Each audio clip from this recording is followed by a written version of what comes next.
guys, it's Brooke from the Vintage Gardener. Welcome back to my channel. So it's 2 days after I got my chrysanthemums, and so I have been soaking them in water. They have hydrated, so now I need to pot them up because they do need more soil. So these are the instructions that I got from Joan Matthews, who is the head of the chapter of the Central Carolina Chrysanthemum Society. So she recommended that I use Promex BX, which is another type of potting soil. It's a professional grade. Now I'm looking at this and comparing it to I have another professional potting mix which is a little bit more economical. Well, actually I take that back because I think the amount of soil I got in the BX one was just a lot more. It's comparable. So I'm going to do an experiment. So from the Central Carolina Society, and that jingling is the pooch running, doing laps around the house again. Sorry about that. But I got 14 from Central Carolina Chrysanthemum Society, and I'm supposed to be getting an additional 21 from the New Jersey Garden State Chrysanthemum Society. So for this batch, I'm going to try the Pro Mix BX, and for the second batch I'm going to use the one I had before, which is called Freyline. It's in a purple bag, and see which one is better, which one is not. Did it really make a difference? So they recommend that you start them out in like either 3.5 to 4 inch terracotta pots. Terracotta does tend to dry out. They do want these rooted cuttings to dry out a little bit because I think because the water kind of seeps to the side, the roots chase the water, so it helps develop a root system. Now, she recommended that I use a really high high phosphorus fertilizer, like for example, I have Jake's Bud and Bloom. Maybe I'll get there. and the thing is, you know, these instructions are because the Central Carolina Society is really big on exhibiting. So they're trying to get these plants as big as possible because, you know, by October, November, because I think the Central Carolina Chrysanthemum show is in November, they want them to be big and have beautiful, big, huge blooms. I'm not growing them for exhibiting purposes. I'm going to be putting these in my garden. The other thing is that I just like having rare plants. And because, you know, the heirlooms type chrysanthemums are kind of going out of style, and they're wanting people to get into them to keep it alive, like that's pretty much why I'm doing it. So you guys can watch what I do, and if, you know, next year you guys are interested in, getting some of your own from, either King's Mums or some, there's a couple of other places, join a Chrysanthemum Society so you can get some free cuttings, that's fine. For those of you in New Jersey, especially if I know you, I'm going to try this summer, I'm going to try taking cuttings of something. If I'm successful, then next year in the spring, I'm going to try taking some cuttings. I don't know how many I have, but I may, if you're interested, I may say, hey, if you're in New Jersey, like, I'll give you one. We can kind of do it together. So they recommend 3.5 to 4 inch terracotta pots to start out with, and then in 6 weeks, once the root system has developed, then you can bump it up to like a 6-inch pot. So I'm probably going to bump it up a couple of times. So with the 6-inch pot, I'll probably need to let it sit in there for another 6 weeks, and then hopefully it'll be big enough for me to plant in the ground. And so that's the goal. The goal is that in the end of 6 weeks, you want this, the root system should have developed. Now, like I said, I'm not growing them for exhibition purposes, so I'm going to use a slightly different fertilizer. It is still a high phosphorus fertilizer. It's Bonide's plant starter, because I do want root development. It's just that the Jack's Blood and Bloom, that is really high. It's like the phosphorus number is like 52, which for these small things, I'm just concerned that could damage them. That may be a little too much. So I'm going to, this one I can seem to dilute a little bit more, so I think I might, I think it's like 6 tablespoons of this into a gallon of water. Yeah, 10, yeah, it may be okay. But I'll watch it, because I'm just trying to think how much I actually need to do it. Oh, actually, for transplanting vegetable flower and bedding plants, it's 4 tablespoons to 1 gallon of water. Okay, so what I'll do is I will mix it up in a gallon, and I'll just maybe give each one like half a cup drink, you know, because I mean the soil is going to be pretty damp. Because like I said, I don't want to burn. I don't want to overwhelm the plant. That's what I'm terrified of. So right now I'm just going to scoop some dirt in here. And I'm going to get it, you know, wet before I put the plant in. This mixture does feel very nice. I mean, it definitely is a nice mixture. And I'll have to check to see how much I paid for it, because like I said, I can't remember how much. I'll have to look and see how much I paid compared to how much I got, because it really is a big bag. And you know me, I'm always on the lookout for a good potting mix. And I think this this particular mix can be used in just like hanging baskets and stuff as well. So we'll see.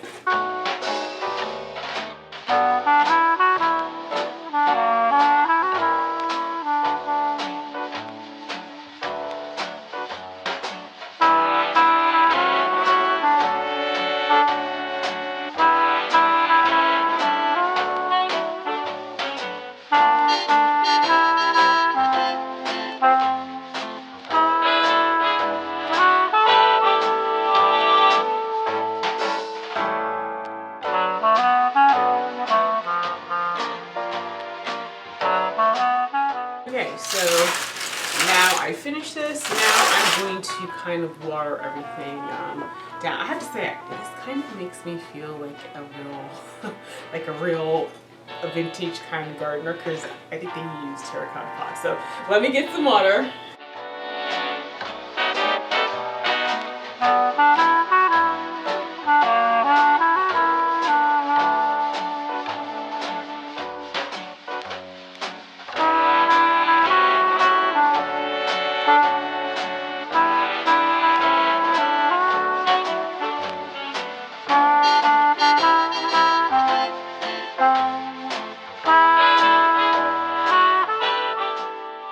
Okay, so now that that's done, I can go ahead and start planting. You know, I just realized with some of these have a pretty substantial root system. I'm going to have to take a lot of that dirt out, but I'm going to go ahead and start planting some of the really, really tiny ones.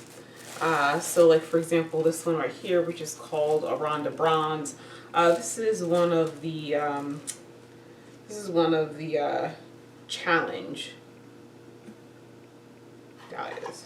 Oops. Oh, hold on a second. What? Oh my goodness! I left the tag on, people. Oh, great. Okay, so let me. I'm sure you guys can see all the water draining out. I was wondering why there was all this water sitting in the thing, because I didn't take the freaking tags off. Yeah. So let me go do that first, and then I'll see you guys in a second.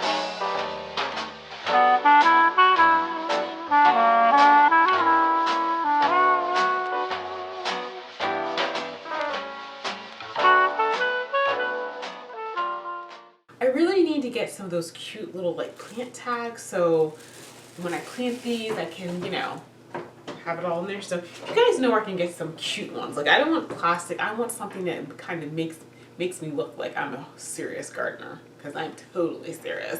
But you know, like the kind like they would have in like I guess Longwood or something. Inez, I know you were a docent for Longwood Garden. Where do they get their tags from? Leave me a comment and tell me.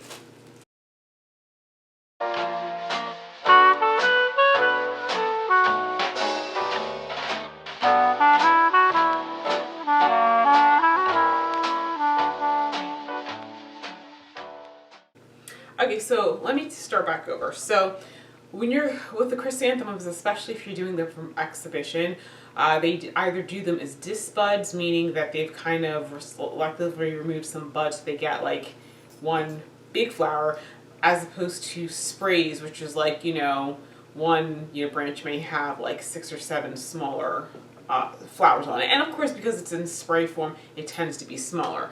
Okay, so Rhonda Bronze is grown as, it says garden type. So I guess that probably means, I'll have to look at that because usually, I guess maybe this isn't an exhibition type mom. Okay, but then I have Chrysanthemum Cosmo Purple, and this is an intermediate incurve that's grown as a spray. Okay, Shizuaki is an exotic type, and it's grown as a disc bud. So now we're caught up. Okay.